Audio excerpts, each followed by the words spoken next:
السلام عليكم ورحمة الله وبركاته متابعيني الكرام، وإن شاء الله الناس اللي هيتابعوني جديد. إن شاء الله النهاردة هتكلم في موضوع مهم جدا، وهو السمنة، أو أنا وزني زيادة وعايزة أنزل للوزن المثالي.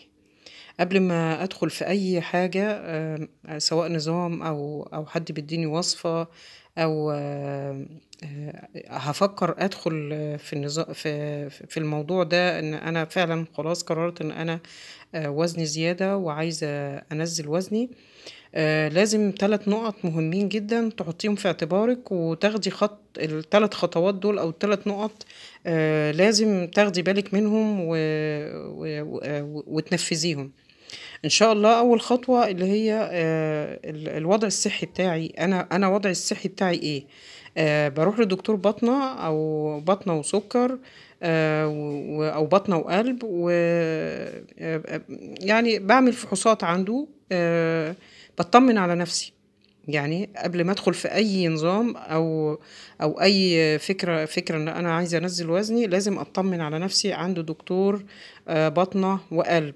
بشوف حالة القلب، بشوف السكر التراكمي، بشوف الغدة الدرقية، بشوف اللي هو صورة دم كاملة، انا عندي انيميا ولا لا. ليه؟ لان في ناس بتدخل في انظمة، خاصة البنات الصغيرة في الجامعة، بتقرر على طول مع صاحباتها تخش في نظام، تدخل في نظام، وفجأة بنلاقيها هبطت وداخت ووقعت ويعني أحيانا بتبقى الحالة حرجة يعني، وبتدخل تقعد في المستشفى يعني، لأن هي أصلا دخلت في نظام وهي أصلا عندها أنيميا. أنا ممكن يكون عندي أنيميا وأنا وزني كبير، ممكن يكون عندي أنيميا وأنا وزني كبير. عشان كده أول حاجة لازم أعملها إن أنا أطمن على وضعي الصحي، وهو الجانب الطبي. لا تغفلوه يا جماعة، لا تغفلوا الجانب الطبي. نروح نستشير دكتور، مش أستشيره أقول له أنا عايزة أخس ولا لأ. في دكاترة هيقولوا لك لأ أنت وزنك كده كويس، أو دكاترة هيقولوا لك يعني خاصة المدارس القديمة، الناس الكبار أوي في السن، مش مهتم. فأنت أساسا بس روحي اطمني على نفسك، روحي اطمني على نفسك. ال3 تحاليل دول إن شاء الله تطلبيهم من الدكتور.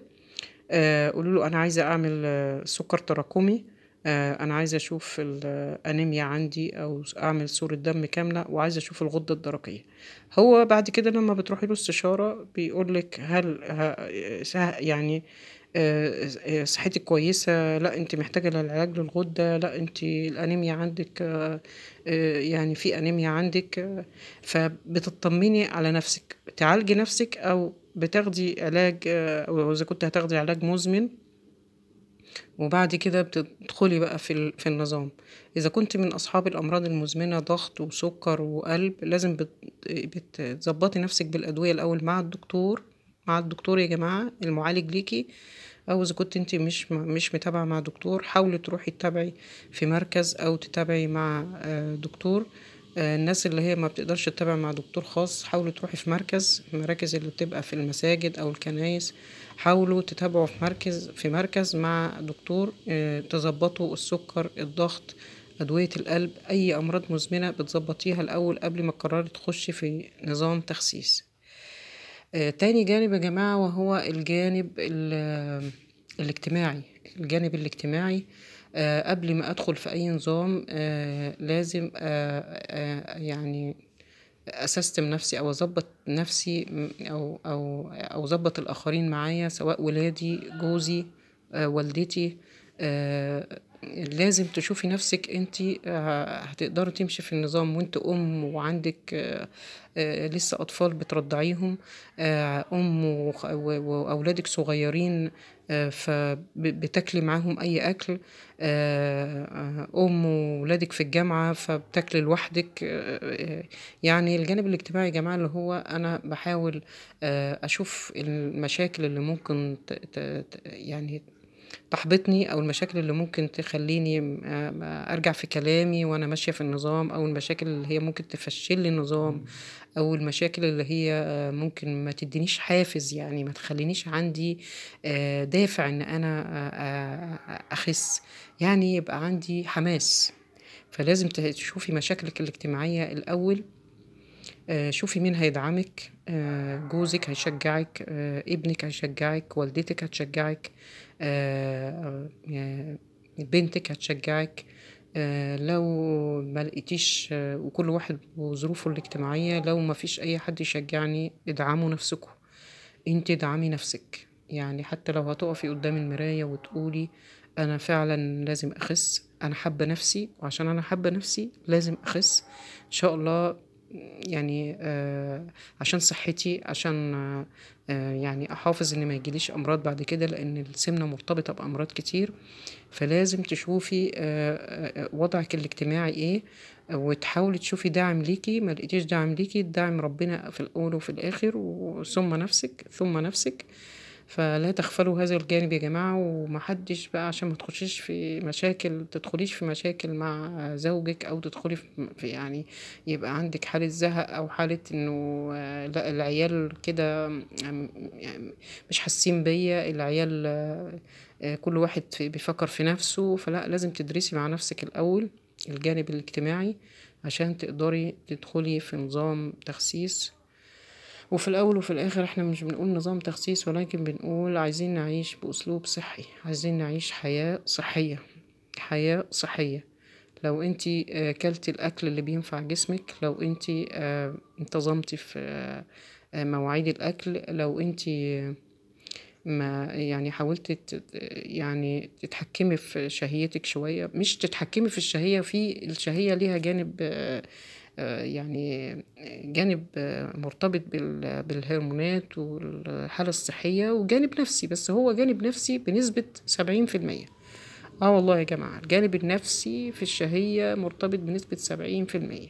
يعني أنا مثلا ليا مجموعة من صحابي محبين للأكل قوي، على طول بيروحوا أماكن فيها جاتوهات و... يعني حاجات وحاجات ساقعة. يعني على طول بيحبوا يروحوا الكافيهات، ويحبوا يروحوا الأماكن الآيس كريم والحاجات دي. انت بقى بتقفي واقفة مع نفسك، هل أنا بحب أصحابي لدرجة إن أنا بضحي بنفسي؟ طيب ما عادي يا جماعة، بره الناس، بره الكونسبتس أو المفاهيم بره، إنه أنا بحبك لكن مش لدرجة أضر نفسي. انا بحبك وانت ليكي حياتك وانا ليا حياتي، انا بحبك وانت ليكي تفكيرك وانا ليا تفكيري. فلازم ان انا يعني احاول يعني اضبط نفسي في موضوع الشهية ده. في عوامل مساعدة، اللي هو مثلا حد بيشجعك على الاكل، حد بيشجع زي ما حد هيشجعك على النظام الصحي، في ناس كتير قوي هيشجعوكي على النظام غير الصحي، وتلاقيه بدافع يعني هنعيش قد ما هنعيش، كل اللي في نفسك.